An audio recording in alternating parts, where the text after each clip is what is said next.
Pakistan text book board میں حضرت عمر کا یہ واقعہ تو لکھا ہے کہ کس طرح ان کی بہن نے سورہ طٰہٰ کی آیات پڑھی تو ان کا دل نرم ہوا، لیکن اس سے پہلے ایک بہت بڑا واقعہ ہوتا ہے، اس کا ذکر نہیں کرتے زیادہ تر مسلمان۔ اس واقعے سے پہلے ان کے اندر اسلام داخل ہو چکا ہوا ہے۔ حضرت عمر بن خطاب کہتے ہیں میں بہت شراب پیتا تھا، اتنا کہ شاید ہی کوئی عرب میں اتنی شراب پیتا ہو۔ ابو یوسف نے کتاب لکھی کہ عمر بن خطاب اگر اسلام نہ لاتے تو جتنی شراب وہ اسلام سے پہلے پیتے تھے، لیور فیلئر سے ان کی ڈیتھ ہو جاتی۔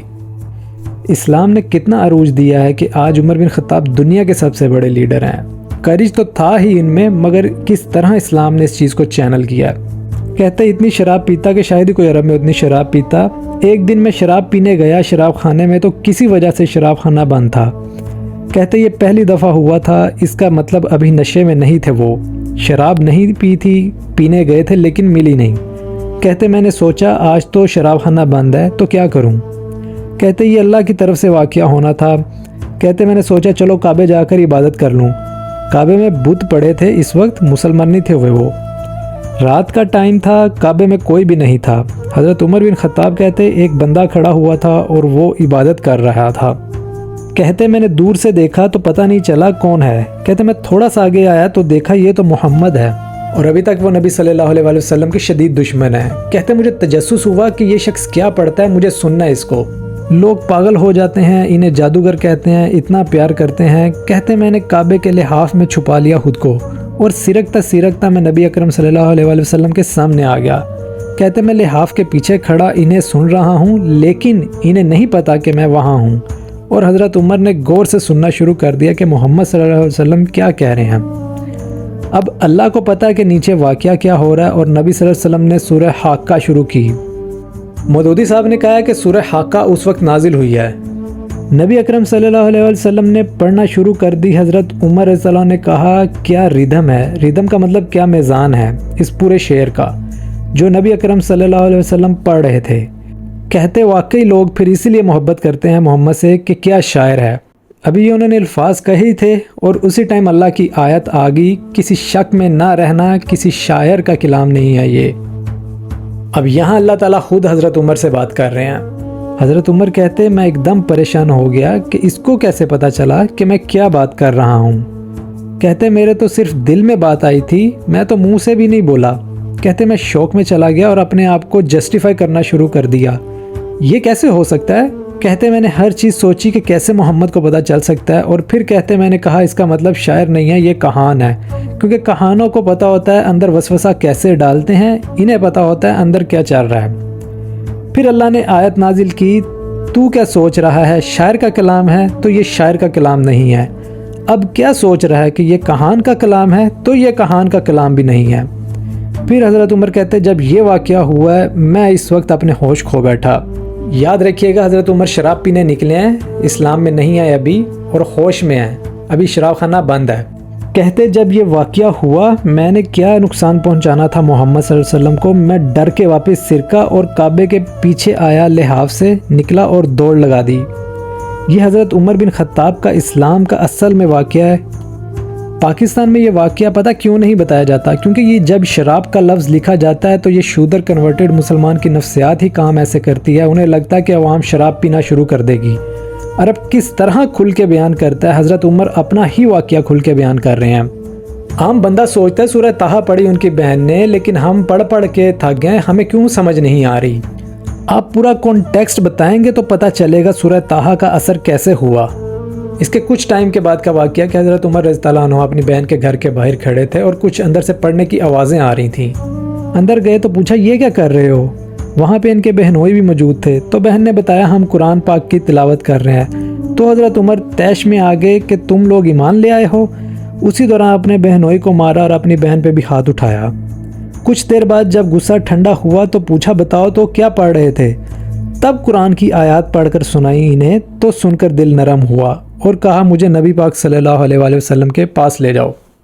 حضور صلی اللہ علیہ وسلم کی بارگاہ میں پہنچ کر انہوں نے اسلام قبول کر لیا اور باہر نکل کر لوگوں سے مخاطب ہو کر کہا میں عمر ہوں، تم مجھے جانتے ہو اور میرے باپ کو بھی جانتے ہو، تم میرا قبیلہ بھی جانتے ہو، میں نے اسلام قبول کر لیا ہے، آؤ اور میرے ساتھ شامل ہو جاؤ۔ اور کہا اگر کسی نے اپنے بچوں کو یتیم کروانا ہو یا بیوی کو بیوہ کروانا ہو تو اب کسی مسلمان کو اذیت پہنچا کے دکھاؤ۔ حضرت عمر کے اسلام قبول کرنے سے پہلے مسلمان چھپ کے نماز پڑھتے، عبادات کرتے۔ جیسے ہی حضرت عمر نے اسلام قبول کیا، مسلمانوں نے بے خوف ہو کر عبادات کرنا شروع کر دی۔ جس طرح کا اوپننس کا کلچر ریکریٹ کر کے رکھ دیا تھا حضرت عمر نے، اس کے بعد صحابہ کرام میں جرأت تھی کہ مجلس میں کھڑے ہو کر خلیفہ وقت سے سوال کر سکتے تھے۔ حضرت عمر پر خطبہ کے دوران ان پر تنقید ہو گئی تھی۔ تنقید کرنے والے بھی حضرت سلیمان فارسی تھے۔ حضرت عمر خطبہ دے رہے تھے تو حضرت سلیمان کھڑے ہو گئے اور کہتے نہ ہم سنیں گے اور نہ اطاعت کریں گے جو آپ کہہ رہے ہیں۔ پہلے آپ یہ بتائیے، یہ جو کرتا آپ نے پہنا ہے، ان کی چادریں مال غنیمت میں آئی تھیں۔ جتنا چادر کا ٹکڑا ہر مسلمان کو ملا ہے، اس سے کرتا نہیں بنتا، اور آپ ہیں بھی اونچے قد والے، آپ کا کرتا کیسے بن گیا؟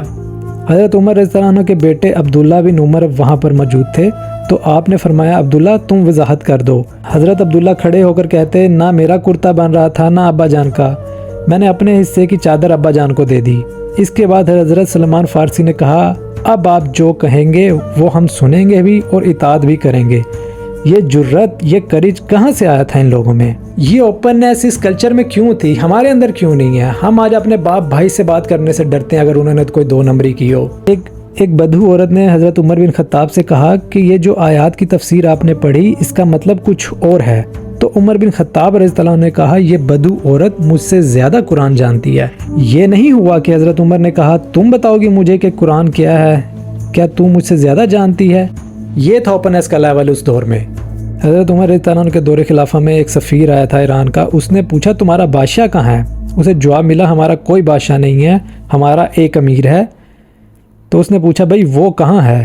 کوئی محل نظر نہیں آ رہا اس بستی میں، وہ عمر بن خطاب رہتا کہاں ہے جس کے نام سے تھرا رہے ہیں شہنشاہوں کے اوان، لرزہ طاری ہے جس کے نام سے، رہتا کہاں ہے وہ؟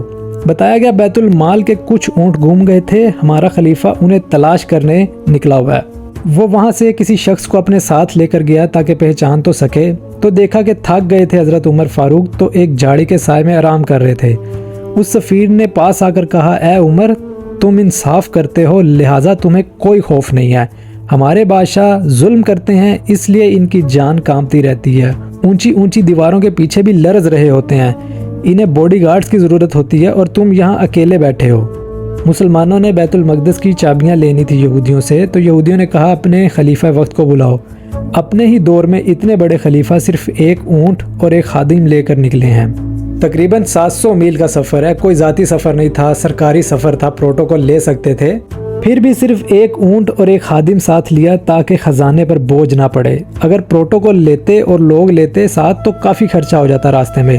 اسی اونٹ پر راشن بھی ہے، لہٰذا بیک وقت 2 لوگ سواری نہیں کر سکتے تھے، ایک ہی شخص ایک ٹائم میں سوار ہو سکتا تھا۔ ایک منزل پر خلیفہ وقت اوپر بیٹھے ہیں اونٹ کے اور خادم نکیل وگڑ کر چل رہا ہے، اور اگلی منزل پر خادم اوپر بیٹھا ہے اور خلیفہ وقت نکیل وگڑ کر چل رہے ہیں۔ جب بیت المقدس کے قریب پہنچ گئے تو اتفاقاً باری آ گئی خادم کی، اس نے ہاتھ جوڑ لیے کہ خدا را آپ اوپر آ جائیں، لوگ کیا کہیں گے، مجھے پکڑ لیں گے۔ تو حضرت عمر نے فرمایا نہیں، باری تمہاری ہے۔ اور ادھر آلریڈی حضرت ابو عبیدہ بن جرہ استقبال کے لیے کھڑے تھے۔ جب آئے استقبال کے لیے دیکھا سارے کپڑے کیچڑ سے ہوئے ہیں، راستے میں کہیں کیچڑ آیا تھا تو حضرت عمر نے جوتے بھی ہاتھ میں پکڑ لیے تھے۔ ابو عبیدہ بن جرہ نے کہا یہ آپ کیا کر رہے ہیں امیر المومنین، اپنا خلیہ تو درست کیجئے، بڑا معزز ملک ہے، بڑے مہذب لوگ ہیں، کیا کہیں گے؟ حضرت عمر نے ڈانٹ پلائی اے ابو عبیدہ کیا ہو گیا تمہیں؟ ہم وہ لوگ ہیں جنہیں اللہ نے اسلام کے ذریعے عزت دی ہے، نہ کہ کپڑوں کے ذریعے۔